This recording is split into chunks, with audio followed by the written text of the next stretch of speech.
Hello everyone and welcome to the Bishop Fleming Scale Up webinar. I'm Pippa Clark and I lead our Technology, Innovation and Growth team across the firm, and we're delighted to have you with us today.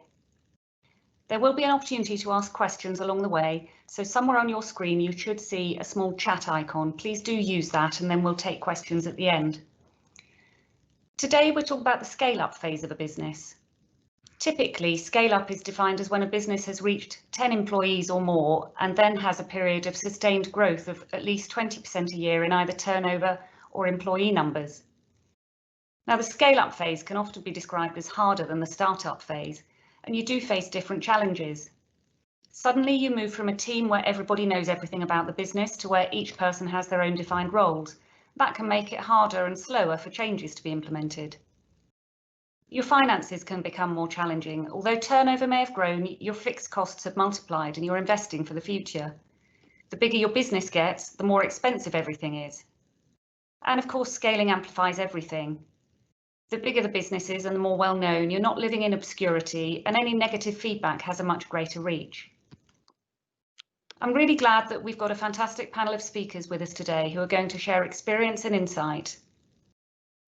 So we've got Martin King from Fuel Communications and Steve Barrett from Reventa, who are both going to talk about their business experiences. Jamie Pelmer from Bishop Fleming Corporate Finance will share some insights on how to get ready for financial due diligence. And Colin Stakem from SETsquared will be talking about the SETsquared Scale-Up programme. So first, it's a conversation with Martin King from Fuel Communications.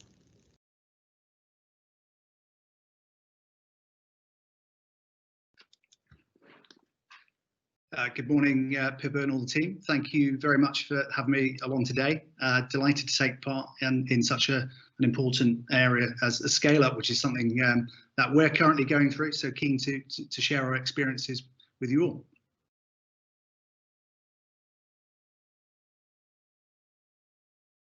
Okay, right here, right now, Fuel is an agency that actually started in 2008. We started at the formation zone at Plymouth University with a dream to be a full service marketing agency. It sounds a bit strange to say it, but that was quite unusual at the time. It was very much the trend to use separate advisors for PR, brand, and the like. Yeah, we started in the middle of a financial crisis, and here we are again in the middle of another one. So I guess that says something about our durability. So here today, when I say full service, it's interesting how that's evolved over the years. We're a digital agency. We're also an affiliate agency, and as of very recently, we're also an immersive agency, which is really exciting times. I suppose in terms of how that all comes together, we're essentially a startup, the one I described earlier. We're another startup in that 3 years ago, we brought in some affiliate marketing expertise into the business, and that's its own limited company. We're an acquisition in that we acquired a business called One Polygon on the immersive side last year, and we're also a merger. Where we merged with an agency called The Ruckus at the start of this year. In terms of where we're at across the UK, main office is in Plymouth, but with offices in Bristol, then in London, and delighted to actually open in Birmingham in February at the Steam Engine at Birmingham City University. You'll see a bit later on how those collaborative incubator spaces have been hugely important in what we're doing now. In terms of performance, last year we had our clients sell £4 million more online than they did the previous year. I'm really looking forward to seeing what the figures will be this year, because they'll be considerably higher than that, and more on that later. As a leading digital agency, we're Google Partner accredited. And in terms of performance, interesting to hear, Pippa's definition of scale up. I did have a quick look at the figures. Year-on-year growth for the first 6 months of this year, we're up by 58.83% to be precise, according to our Zero.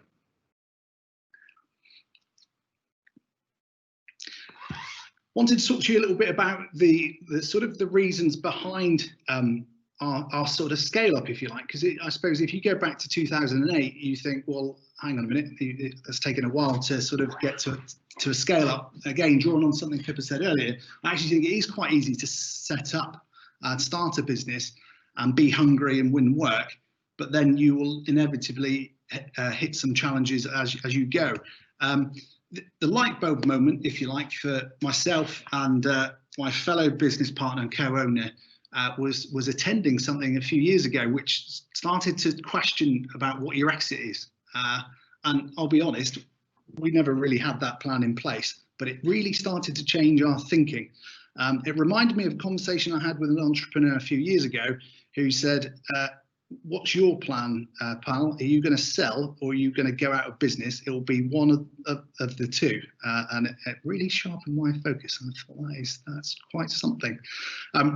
So I guess what I'm saying is, I suppose, what if we learned there in our early years, I suppose you fall into the trap of just building and building and building. So, you know, my advice would be don't fall into the trap of get a client or win a contract for that matter, do the work, get another one, do the work.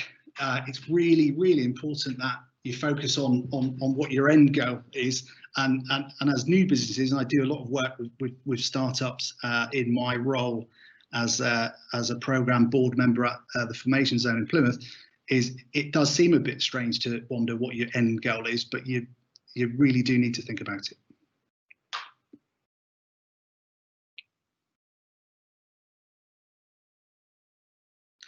So after that light bulb moment, what we decided to do was as our plan, if you like, was, well, yeah, you know, we'll exit in a few years' time, but we're a bit too young to do that right now. And so what we really focused on was building value in the business. And it staggers me really that we didn't focus on that earlier, but you have to be honest about these business growth issues. So what we did, we got some external support in. We worked with some consultants. We worked with an advisory firm called GJC, who were very good in understanding scale ups. We also worked very closely with some commercial finance brokers called Balance for Business, who again understand that landscape really well. The latter one being really important because essentially they have access to many funds in terms of scaling up your growth, and fill a void really by, you know, the banks where when I started in 2008, you'd have a relationship manager. You'd be lucky to have one when you're a small organisation now. So key to that really was understand what is valuable to potential investors. You know, I suppose you would think your client list or your contract list or what, I don't know, the uniqueness of your product or whatever, but it really did sharpen our focus around having good contracts in place and good things, good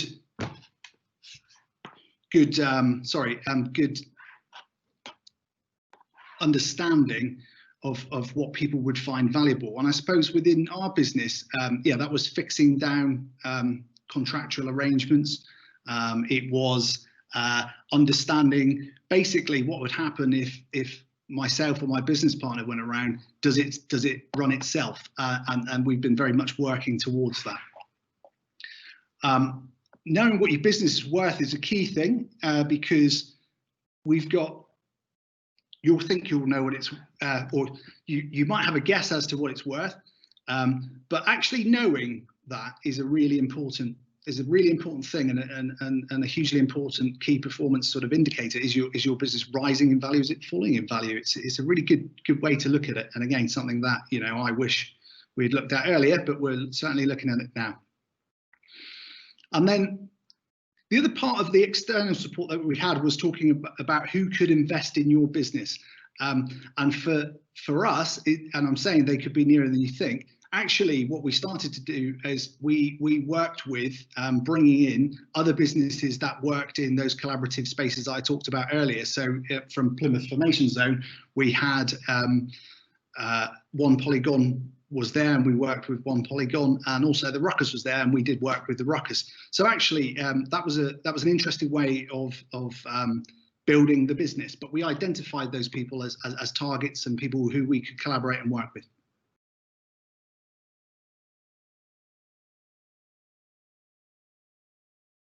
So our journey is very much about bringing through the next generation. The guys that we've done the deals with are younger than us, and bring a lot to the table in terms of collaboration and culture, which is hugely important in growing things as you go forward. I suppose the risk with mergers and acquisitions and the like is how you is wondering about. It's very easy to make things look good on paper, I suppose. But actually, do they culturally work? Another important thing for us was to make sure we've got the correct company structure and management agreements, financial agreements in place.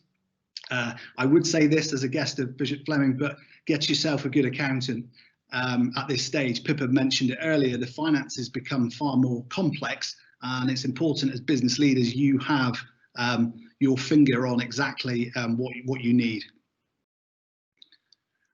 The other interesting one to come out of that for me was, because we're innovating quite a lot, is the situation around things like R&D tax credits, where actually you're trying to keep a track on the innovation that you're bringing, and that's not necessarily chargeable money, but it's stuff that you need to have a grip on, because it could be a really good tax benefit for you. And also on that point, having a more complex business model requires clear goals and governance across the business. So having annual budgets in place and clear quarterly objectives on what we're all trying to achieve has been very big for us. One book I would certainly recommend in that, which sharpened my thinking, was in a book called Measure What Matters, which is really great and certainly worth a look.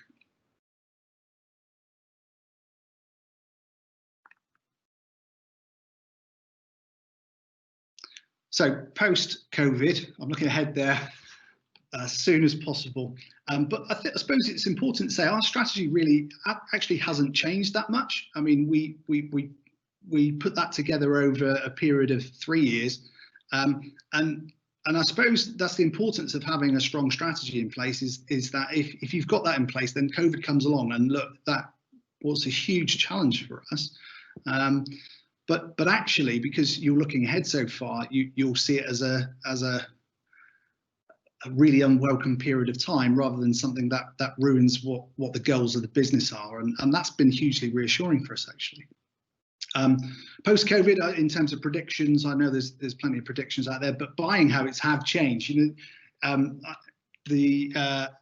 John Lewis was saying that during the summer, they fast forwarded in 5 weeks what they anticipated doing in 5 years in terms of online buying. So it's a huge shift, and it will stay. That shift a lot of that will stick, which is good news for us on the e-commerce side.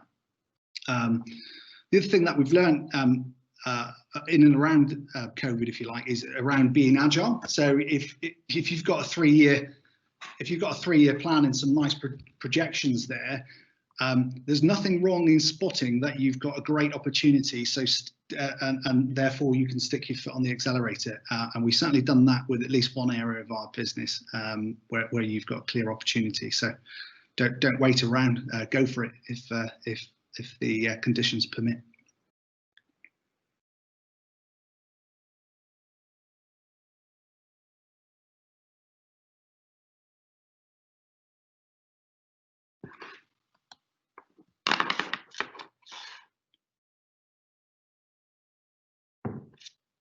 And I think looking ahead, post-COVID, which we all can't wait for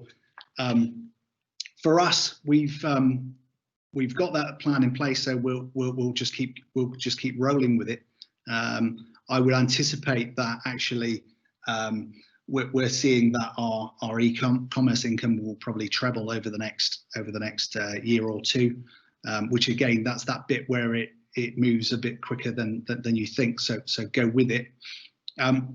I've got immersed in immersive there. We've got some really cool projects that are underway on the immersive side of our business, and interesting how that also feeds into other sectors such as e-commerce, where people now, because they're buying online in increasing volumes, they're looking for a richer shopping experience, which is where some cool immersive stuff comes in. We've also done some investments with clients actually over this time. So we've got quite a small investment in one of our e-commerce clients, which was something that we all thought would be good, and was part of our strategy over the next few years, that we'll have opportunities to make investments and support clients, and to do that where possible. And I dare say there will be a new service or two coming down the line. But I can't say too much about that right now. But ultimately, I suppose it's about successful succession. I come back to the start of what I was saying around exiting. You know, we've got co-owners in the business now, and the aim, and we're very open about that, is for them to increase that, and for us to exit the business when the time's right. Thank you, Martin. That's really great that you've been able to share your experiences with us today, and interesting that your scale-up journey is leading you to looking at how you might make sure the business continues, and you've got good continuity in the management team so that you can rely on some other people taking it on for the next phase. We're now going to turn to Jamie Pelmere from Bishop Fleming Corporate Finance team. Jamie's going to quickly run through with you just how you might look about preparing your business for fundraising, and in particular how you might prepare for financial due diligence questions. Jamie. Thanks, Pippa, and thank you, Martin. Sounds like it's been quite an interesting journey, so glad you could share that with us.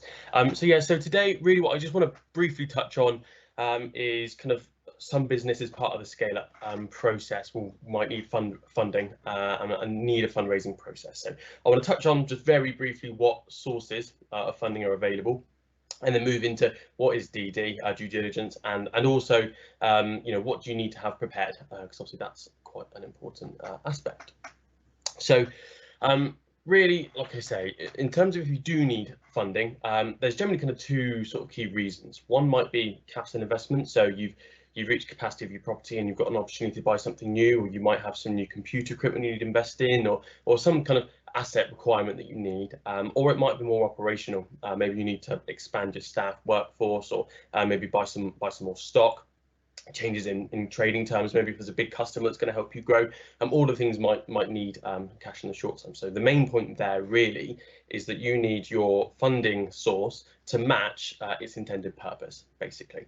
From what I sort of see at a high level, there's two kind of key types of funding. You'd have equity investment, so that's cash in the bank in return for a percentage stake in the business, or you will have debt funding, so bank finance loans, that sort of thing. So I've got there kind of angel investors and private equity. So angel investors, I think we touched on this last time actually at our startup webinar, so it is generally aimed at smaller kind of earlier stage businesses, but I put that there because I know many of you might actually be involved with kind of sector specific business networking groups, and I know that angel investors are quite an important part of that. So certainly if you know any of those, that they can certainly kind of help you with a smaller scale of funding. I've put private equity there because these are generally larger funding rounds and larger scale up businesses. But basically what these are, private equity firms have access to private or even public funds of capital. That's the intended purpose is to invest in businesses and grow and achieve a good return. So sometimes a typical rule of thumb might be 3 to 5 years in an investment to achieve a 3 times return. And really the main thing with private equity is, like I say, you are giving up an equity stake in the business. However, what you are getting in exchange for that is business expertise and business experience. You know, a private equity firm, because they're putting their cash into your business, they do want an active involvement. And sometimes people might think that's a bit intrusive, but the flip side of that is, like I say, not only do they bring their own experience, but, you know, particularly if it's a sector specific fund, you might find that there's other portfolio companies that we might have synergies, they might have other supply chains and customer bases, all of which can actually really help that scale up process. So it's certainly more than just cash in the bank at the end of the day.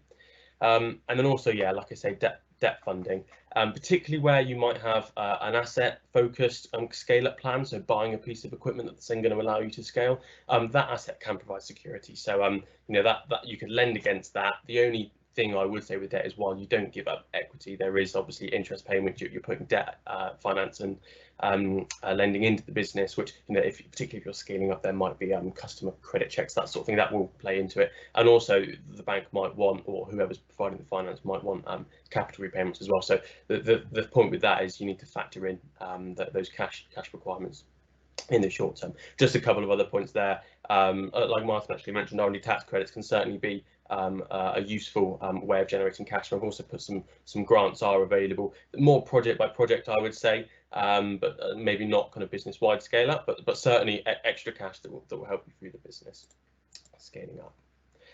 So just very quickly, DD, what actually is it? Well, generally speaking, it's a fact-checking process. So it's basically confirming everything the fund has been told, and potentially also, particularly if it's maybe an equity investment, looking for potential future issues further down the line, just so they can all be prepared. You could sort of think of like buying a used car if you want. You don't just want to see the pictures and click buy. You want to go and check it, make sure that the pictures represent what you're actually getting involved with.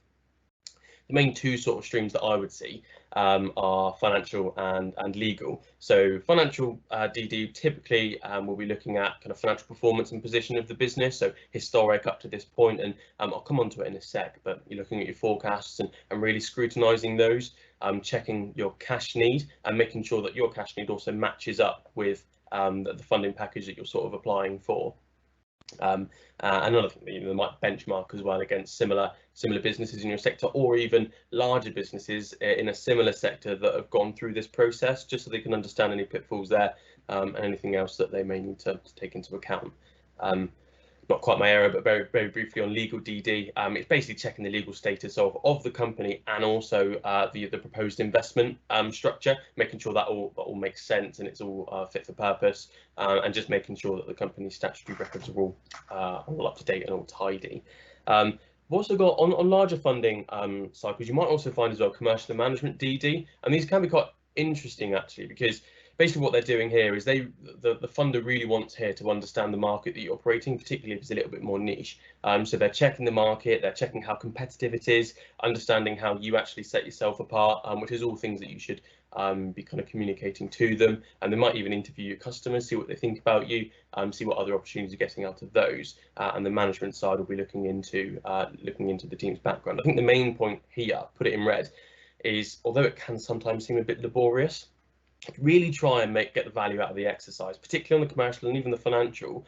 There's, in the commercial DD, they might find opportunities that you either weren't aware of or you did know, but they might be able to hone how you can target those. And, again, there's a point in a sec about really trying to get as much value out of the process, and particularly with financial DD, if there's any operational bits, just processes and systems that you can find more cheaply or improve, cost savings or, time management, all might be very helpful. So how can you prepare? So basically, really, there's a few key things that we'll need. The first top two on this list are the most important. So business plan. So going into this process, you should have a formal business plan, which will explain the background of the business, what your opportunity is, why the business is going to scale following this investment. The main thing here is just make it really clear and concise, because you need to, in as few words as possible, get a clear picture across of what the story of the business and the opportunity is. Ideally, if you can kind of reference, if there's data that you're using to demonstrate that the market's growing and you're going to ride that tidal wave, then try and find reliable data sources that you can reference, because it will improve your case. And the main purpose really is just answer questions you think the funder might have when they're trying to understand your business. So what sets you apart and what your differentiators, and what is the business's ability to scale. And I'm not just talking about how many staff you have and can they do the work. I'm talking about your supply chain. You might be able to scale, but can your supplier scale with you, or what other suppliers can you find? Other things might be challenges. What will the business face as it grows? They'll expect you to know that. And also, have you got any kind of guaranteed work in the short term? That sort of thing. Any contracted work, or what if your pipeline's looking quite good? That sort of short to mid-term guarantee of income is certainly going to go a long way, particularly on the equity investment side. The other point, financial forecasts, that's directly linked to the business plan is also equally important. Ideally, what you'd have here is something that models kind of P&L, balance sheet and cash flow into the future, because I mean, really speaking, the financial forecast should be done right at the beginning, because that's going to tell you what is your funding need, you know, what is the number that you need to go out and ask for, what's your low point. The main point here really is that, you know, you see it all the time with these hockey stick curves, is that, yep, we're going to take over the world. I think the most important part here is to please, that may be the case, but please make it as sensible and achievable and realistic as possible, because the moment you get into particularly more detailed DD exercise, any kind of slightly loose assumptions on things haven't got quite nailed down, they will come out, the main word really is credibility, and that's something you do not want to lose during this process. A few other points here, so kind of as important, but I'll just quickly rattle through them. So regular and tidy management accounts. What I'm saying here is that will really demonstrate to the funder that you've got good, tight control of your financial management, and actually kind of linking into my previous point about having a sound and achievable forecast. Particularly if this process lasts a few months, what you want to be able to do is say, right, at the outset of this process, here's my forecast. Oh, and look, month by month, here's my regular tidy management accounts. And yes, I am hitting that forecast. I am achieving what I told you I will achieve. Again, credibility. It just makes it seem like you know what you're doing and you're on track. Other things as well, active involvement in agreeing the DD scope. This links back to my previous slide where I said, try to get the most out of this process. If you can be involved in agreeing the scope, A, you'll know what they're going to be looking at, but also B, you can look for areas that maybe you think you can get them to add value. Maybe you can kind of highlight, you know, we've got this process because, you know, we recognise that we're scaling up, but, you know, can you guys have a think about how we might be able to improve that? Or on the commercial DD side, you know, what are the opportunities out there? You know, we'd love, particularly because we're going to partner with this, you know, PE fund, we'd love to understand what other opportunities we can make the most of with our collective experience. And last point that is equally important, just have regular communication, keep pushing them, be proactive, and just keep that process moving, really. Great, so that was a bit of a whistle-stop tour, but hopefully that all made sense. In terms of what we've covered, like I say, we've covered the main areas of kind of what the funding types are and how to prepare for DD. I'm going to say it again, you know, a good business plan and a sound and achievable financial forecast that links together, all tells the story clearly and concisely, and please make it achievable, make it realistic so you don't lose that credibility. You know, like I say, positive attitude there, looking for value out of the process. And yeah, just try and be organised, and it's not as bad as you might think. And I think Jamie, thank you. That's really helpful and a fantastic, very quick but full of insight rattle through some of the things you need to think through in terms of getting ready for that due diligence exercise. Now going to hand over to Colin. Colin Stakem is from the SETsquared Scale Up programme, and he's going to talk through how that is used to support businesses who are going through the scale up phase.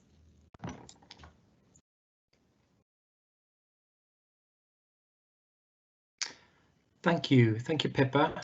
I hope everyone can hear me. So yes, let me introduce myself before I get into my presentation. Bit of background to myself. So I'm one of the program leads for the Statsquare Scale Up program. My background, I've spent the past 4 years developing and supporting innovative collaborations between universities and businesses, particularly SMEs. Before I joined SETsquared in 2018, I was the lead for commercial research and enterprise activities for London South Bank University's Sustainable Communities Institute. And before that, I spent 3.5 years at the Carbon Trust working with businesses to help them reduce their carbon footprint of their products, their operations, their services. So my background is very much in the green tech side of things. I'm very interested in companies and academics working together on solving the challenges to transition towards a net zero world, whether it's 2015 or sooner than that, ideally sooner than that. I'm not an academic, but I'm very much driven to support entrepreneurs and businesses on their kind of quest to succeed and grow. So for those of you who are not familiar with SETsquared, we are an enterprise partnership made up of 5 research-led universities. So we've got universities of Bath, Bristol, Exeter, Southampton and Surrey. Working together, we're maximising our impact for economic benefit for the Southwest region, although we are now expanding beyond that region, I'll explain later. But what we're doing is we're offering support to academics, to students and to local businesses to promote entrepreneurism.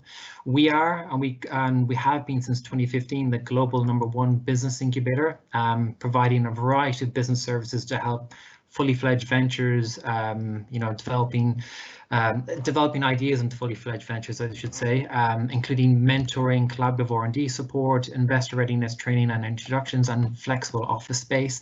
What you can see there on the slide is just a very short snapshot of our impact to date, and it's been a hugely successful partnership since we've been established in 2002.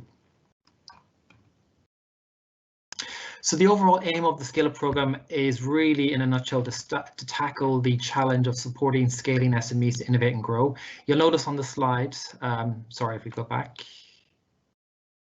Sorry, you'll notice on the slide there's one additional university that isn't a core member of the SETsquare partnership.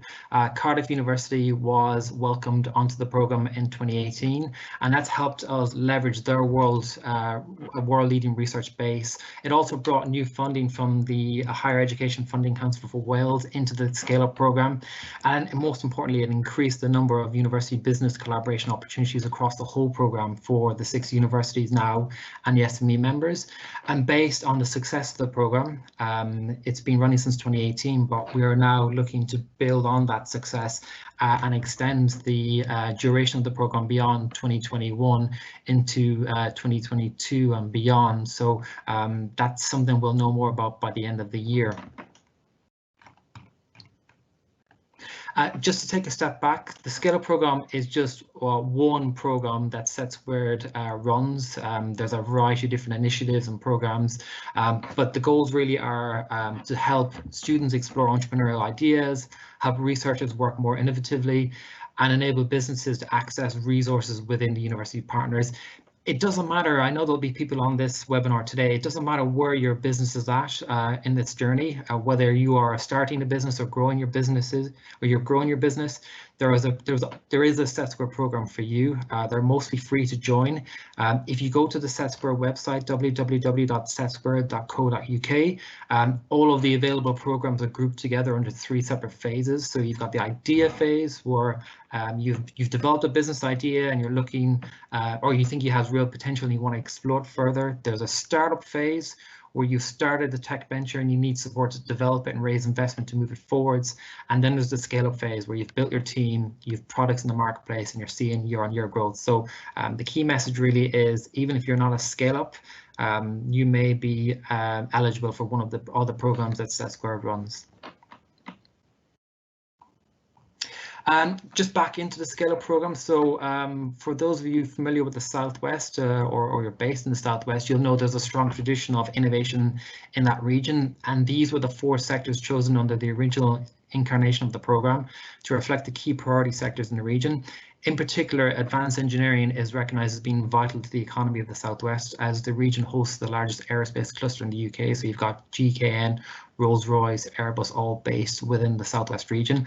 And there are a number of key R&D facilities in the region as well. A couple of them off the top of my head, you've got the National Composite Centre, which is owned by the University of Bristol and a part of the High Value Manufacturing Catapult. That's a world-class research centre for innovation in the design and manufacture of composites. You've got the Bristol Robotics Laboratory, which is a collaborative partnership between the University of the West of England and the University of Bristol, and that's a centre of excellence for advanced robotics research. And then you've got the Institute of Advanced Automotive Propulsion Systems, or IAPS, which is owned by the University of Bath and is a centre of excellence for research and innovation for the automotive industry. And that's a very new facility which will be opening in March of 2021. So in terms of the Scale Up programme benefits, so we operate a 2-tier membership model. Sorry, if we could just jump back a slide. We operate a two-tier membership model. So we've got a free associate membership, which allows companies to join the Scale Up program, join the member network, receive invitations to various events, including roundtable discussions, and participate in innovation workshops. That's really good, and that's really interesting. But it's more of a passive membership, I would say. There is a step up in terms of membership, which is the full membership, which includes all of those same benefits that I've just mentioned. But it opens up a suite of additional services which are really of interest to scale-ups, including the collaborative R&D support with the universities, access to grant writing support. We know funding competitions, Innovate UK are all very competitive these days, so access to a very strong grant writer is imperative these days. Access to the talented graduates that are coming out of those universities all the time, and they can transfer their knowledge into your business. And then there's a piece around the investment raising support. We have a team that are working with our members on getting them ready. We do regular investment readiness reviews. The goal really is to get them to a point where they can pitch to an audience of SETsquared investors made up of angels and VCs, etc., and get that funding into the company. Next slide. And then just very quickly, we're currently offering support to companies and academics for selected government R&D funding calls. So I mentioned Innovate UK earlier. If you're not familiar, that's the innovation funding body in the UK. They have a number of competitions and all linked to these industrial strategy challenges on the left-hand side. We, I'm glad to say, have been very successful in helping our members secure grant funding for all of these challenges. And examples of successful collaborations I can think of, we supported a collaboration between the University of Bath and an SME based in Gloucestershire to develop a high-performance, environmentally sustainable gypsum plasterboard alternative. We supported a spin-out from the University of Exeter and the University of Exeter to secure grant funding for a project related to helping lowering the cost of producing insect-based feeds for the agriculture sector. And then I was also part of a larger consortia with the University of Bristol to develop a high-performance electric motor and inverter for vehicle manufacturers. Just a very quick snapshot of the type of organizations and businesses we're working with, and the universities are involved in those relationships. And finally, I need to say, so thank you to the program funders, which is Research England and HEFQ, the Higher Education Funding Council for Wales. They've been hugely supportive from day one, and we look forward to working with them now and into the future. Thank you very much. Thank you, Colin. That's a fascinating insight into how much support is available to businesses from the SETsquared community. And I'm sure we'll have some good discussion at the end when we get the questions about what that means for businesses who are listening. We're now going to hear from Steve Barrett at Reventa, and I know Reventa have been supported by the SETsquared Scale Up programme and have also taken on an investor in the last year, so it's been quite a journey. Steve, do tell us about Reventa's experiences. Yeah, thank you. Morning, everybody. So my name's Steve Barros. I'm one of the founders of Reventa. What our business is doing is helping utilities and industrial companies to manage their fluid delivery, so water distribution in water industry, wastewater collection, typically to do that with a smaller carbon footprint, reduce energy consumption. We do that by measuring the in situ performance of rotating machines. So pumps is our mainstay. So we measure the efficiency of these machines and optimize it and help clients to make good decisions. Next slide. So we're self-funded actually, just by the shareholders and myself and my business partner, and but that was curtailing our growth opportunity, and we were operating in about 8 countries, and it was quite challenging with limited financial resources. For us, it was really looking at who were the sector people that we wanted to be a part of, because we felt that being part of a larger business that had scale and scope would help us to grow our business most successfully. And for us, the initial thing, as you can see here, is making ourselves visible. As you can just see 2 red box Reventa logos in this very busy competitive landscape. So So we've been doing this for over 10 years, heavily investing in R&D, a good portfolio of clients, and we were looking not just for cash, but we were looking for some investment to help us grow our marketing, grow our business development people. We wanted some support in our core business admin, so insurance, finance, legalities. But we were looking also on the softer side to strengthen our board of directors, to get more advice in our business. And also we decided we would want an investor who would also be a client, which gave us a far better perspective on the market and help us to identify future opportunities. So a partnership is what we're looking for. So we had some expectations from this investor stroke partnership. We wanted to improve customer insights. We wanted an R&D sandbox, someone to experiment and test new innovation. We wanted our partner to be a customer so that we would have closer insights and be sat around a table on the same side of the table with somebody who would not just invest in our business, but would buy our finished products and services, and to help us to grow our business and jointly look for new customers. So when I started this process, I had some questions, a lot of questions. These are the 4 big questions I had. You know, what should a good investor pitch look like? I had my own preconceived ideas, but had no experience, and had a lot of support from SETsquared to help us develop that first pitch deck, so we could go to the client, potential investors, with a credible offering. The next big question, how do we position a valuation of our business? And that was something we agonized over for some time, and spoke to some other investors and got some advice from some other people who have been through this process, and gave us some advice on how you come up with your number. What do you want for your business? What is it worth to you? And what do you think a customer or a potential investor would pay? Just like when selling anything else, really. And then what sort of investor are you looking for? I spoke to a lot of entrepreneurs who'd had various sorts of investment, and we decided that we wanted a strategic investor who was heavily into the industry as a potential client, not just an investor. And then the big question is, what does DD involve? And so, you know, this is the big area for us. And we weren't ready for this, and particularly when we ended up selling a majority share of our business to an organization that had an annual revenue of 1.5 billion euros a year. So that was a big change for us. So moving to the next slide. Really, so the challenge for us, we were not ready. We had quite a bit of our DD ready, but we underestimated the detail that our potential investor would go into, and there were certain areas where we weren't really investor ready.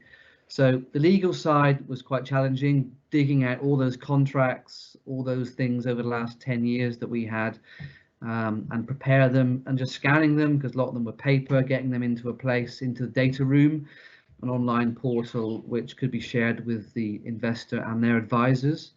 The commercial was quite involved, getting our customer list, sales pipeline.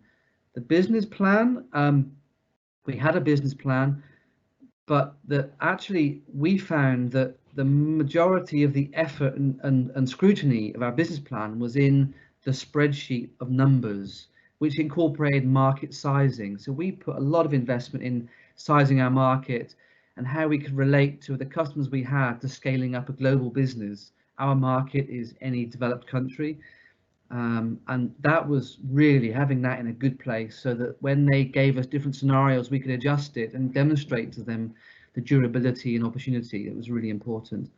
I'm convinced that nobody actually read our written business plan, but I might be wrong. Then the financials was not too difficult. We had good financials in place. We had a good accountant in place. That was quite easy for us to do. The tax, again, was relatively taxing, but not too difficult. We had an academic professor chosen by the investor to come and spend 2 days with us, scrutinizing our patents, our R&D, our product, and understand what we were doing. So to summarize that slide, the DD is everything you can possibly think of could be in there. And if you've got a large corporate investor, they could have a lot of people asking questions. The financial DD was with Deloitte. We had 8 people from Deloitte on that call, so it was quite challenging and interesting. So moving on swiftly. So the type of investor for us, as I say, I think we've covered this. It was more than just money, and we were really decided that we weren't looking for equity investment. We wanted more of a partnership with a client, somebody who really understood. And also for us, our investor actually has about 5,000 pumping stations. So that gives us an opportunity of internal market within our investor as well. Of course, we've got to meet their investment and business criteria for them to consume our products and services. But that was a clear opportunity for us. Most importantly, and something that one of the advisor team pointed out to us, is be clear on what your chosen investor can and will do to support your growth, because it could be a theoretical synergy that's very strong, but these big corporate businesses it's quite challenging for them to align themselves to help and support a small company. Getting visibility in their business is quite challenging. So we managed to work on that, and that's working very well for us. But it's another opportunity. Selling to the investor after they've acquired you is another thing that we're doing. But one thing is, where with your looking for investment, always keep competition in the process, because it just helps you take the pressure off, because it's a long 12-month process. You don't want to go through that twice back to back. So keep parallel, keep other investors in the loop. So moving on, company valuation is a real art, and particularly for us, most of our value future. So it was selling our future value, and it's very subjective. We went through a process, put a credible pitch to the client or to the potential investor, and we were pretty close to what we wanted from a valuation. But when I was, trying to understand the background of this, looking at YouTube, talking to different people, the one thing that came out was the conventional advice was, don't come up with a value, let the investor come up with a value for your business. That didn't fit right with me. We didn't do this. We came up with a value, and then we justified that valuation, because I felt I wanted to calibrate their thoughts as to where we wanted to be. I didn't want them to make a ridiculously low opening offer and then for us to have to scrabble that back up to where we wanted it to be. So that was an important lesson for us, and that did work quite well. So moving on, in summary, start the due diligence preparation early. I mean, what Martin said about having an exit strategy, I think probably all of my professional career, I've had that drummed into me, have an exit strategy, but we didn't. So I really learned a lesson from that. Make due diligence part of your early part. If you've just got an early stage business, I would design that exit, or might not be an exit, but it might be an investment, but design it as if you are exiting, so that you'll make better decisions. Well-structured business plan and marketing plan. We didn't have a well-structured marketing plan, so we had to create something and make something credible in that process. It was an enjoyable exercise. It was my favorite part of the whole exercise, but it was under the duress of a process with deadlines. It would have been far better to do that before we were talking to investors. Good professional advisors is clear, and for us, we ended up the SETsquared team were invaluable for us. A good accountant and a good solicitor was all we needed. But agree scope and agree fees so that everybody's clear, and keep the time scale well defined. For us, one of the best decisions that we made was we were preparing for investment at the beginning of the next financial year.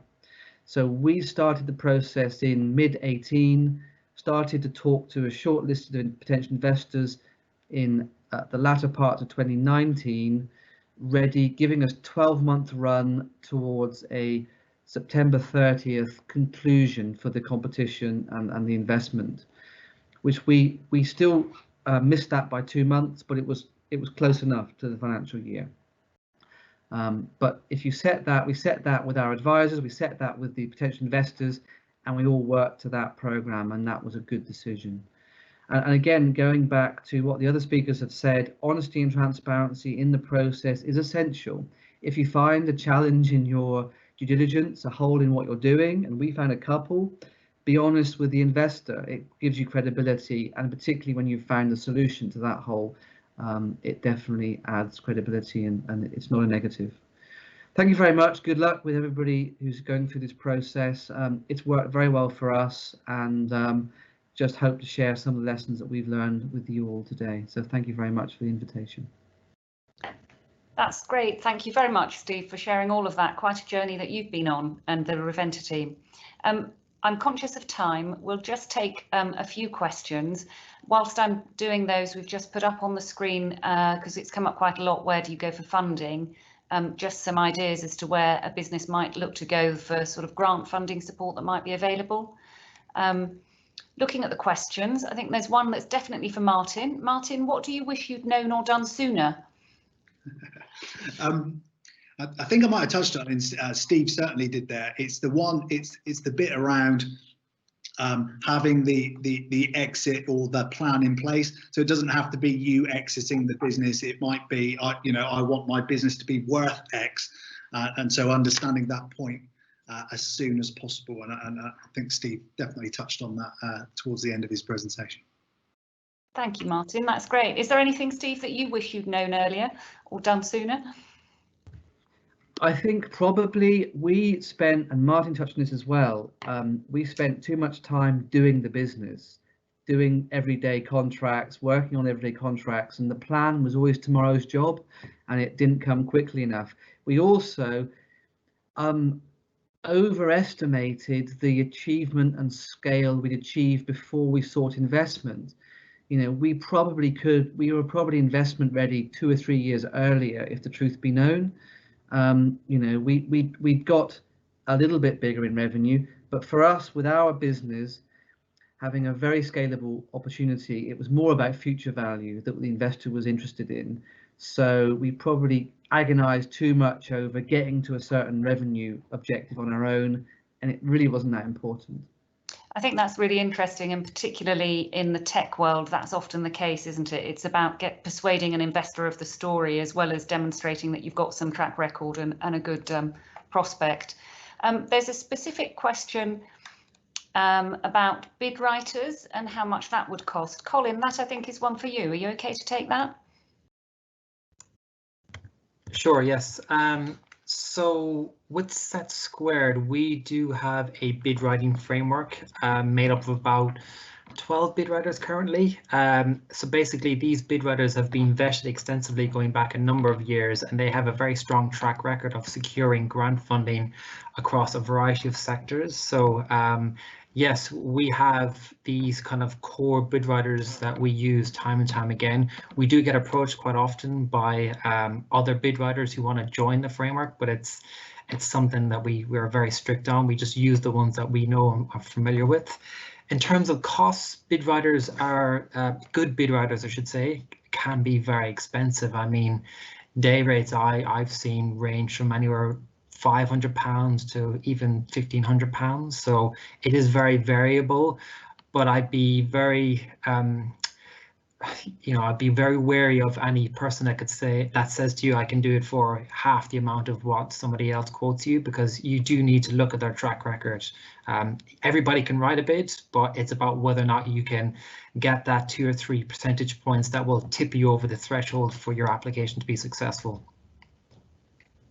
Thank you, Colin. That's really helpful, and I'm sure that you might get some direct inquiries after this about who to go to for bid writing.